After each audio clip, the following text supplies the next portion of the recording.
Britain. They probably know that by maxes. Well, at least they were starting their school in classes. Congresses and corporate businesses are running with masses. Making profit while Africa submerges in diseases and corpses. Fuck you, the defences. I'll infiltrate whole fucking databases. We're not here for compromises. People in their lives full of stresses. So they should battle against the bosses. Set fire to a campus of fear. Watch out, revolution's coming here. You better make them right then, because it's coming near. Pobl y busnes efo'r pobl bach ar blat. Mae pobl y busnes efo'r pobl bach ar blat. Annibyniaeth, annibyniaeth.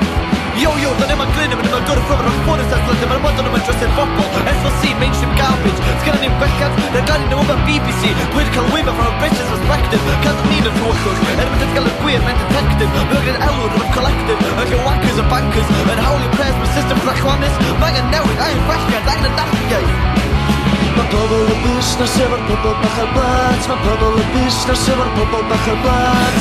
Annibyniaeth, annibyniaeth. David Cameron's multi-millionaire friend spending a murder communization to a length. I guess if it's over for cunt.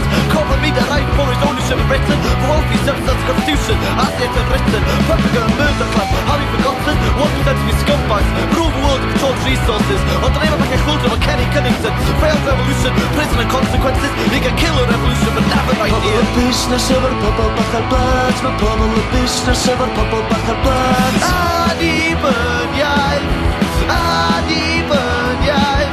Mae pobl y busnes efo'r pobl bach ar blat. Mae pobl y busnes efo'r pobl bach ar blat. Annibyniaeth, annibyniaeth.